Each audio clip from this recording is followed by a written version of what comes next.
Friends இந்த பீக்கங்காய் பொரியல் பாரு எவ்வளோ ஒரு சூப்பராக இருக்குது. டேஸ்ட்டும் அந்தளவுக்கு சூப்பராக இருக்குது. எனக்கு பீக்கங்காயே பிடிக்காது அப்படின்னு சொல்கிறவங்களுக்குலாம் இது மாதிரி ட்ரை பண்ணி பாருங்கள். டேஸ்ட் அந்த அளவுக்கு சூப்பராக இருக்கும். இன்றைக்கி சூப்பரான ஒரு பீக்கங்காய் பொரியல் தான் பண்ண போகிறோம். வாங்க எப்படி செய்யலான்னு பார்க்கலாமா? Hi friends, welcome to Kerala சமையல். இன்னைக்கு கேரளா சமையலில் பீக்கங்காய் பொரியல் தான் பண்ண போகிறோம். வாங்க எப்படி செய்யலான்னு பார்க்கலாம்.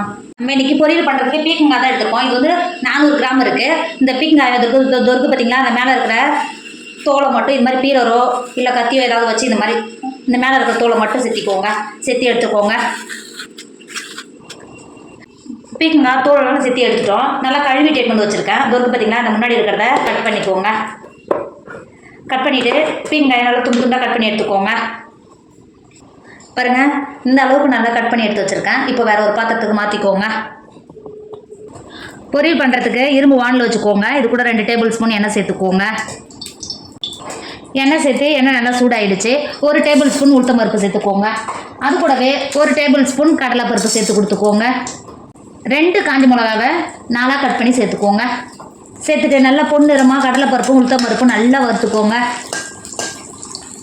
இப்போ பாருங்கள், கடலைப்பருப்பும் உளுத்தம் பருப்பும் நல்லா பொரிஞ்சு வந்துடுச்சு. பெரிய சைஸ் வெங்காயத்தை நல்லா பொடியாக கட் பண்ணி வச்சுருக்கேன். இப்போ வெங்காயத்தை உள்ளே சேர்த்துக்கோங்க. அது கூடவே 6 பச்சை மிளகாவை கட் பண்ணி வச்சுருக்கோம், உள்ளே சேர்த்துக்கோங்க. நீங்கள் காரத்துக்கு அனுசரித்து பச்சை மிளகா சேர்த்து கொடுத்துக்கோங்க. அது கூடவே 2 கொத்து கருவேப்பிலை சேர்த்துக்கோங்க.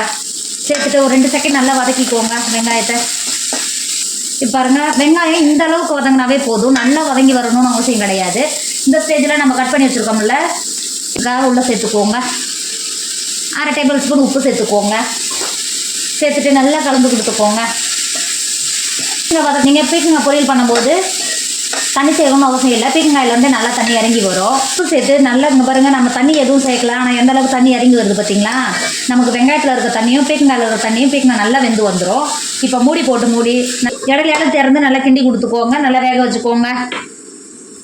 ஃப்ரெண்ட்ஸ், இப்போ பாருங்கள், நம்ம சேர்த்த பீக்கங்காய் நல்லா வெந்து வந்திருக்கு. நம்ம தண்ணி எதுவும் சேர்க்கலாம். ஆனால் எந்த அளவுக்கு நல்லா வெந்து வந்திருக்கு பார்த்தீங்களா? இங்கே பாருங்கள், எந்த அளவுக்கு நல்லா வெந்து கலர் மாதிரி வந்திருக்கு பாருங்கள். இப்போ இந்த ஸ்டேஜில் ஒரு 3 டேபிள் ஸ்பூன் தேங்காவை நல்லா துருவி வச்சுருக்கேன். அது உள்ள சேர்த்துக்கோங்க. டேஸ்ட்டு இன்னும் நல்லா சூப்பராக இருக்கும். சேர்த்துட்டு நல்லா கலந்து கொடுத்துக்கோங்க.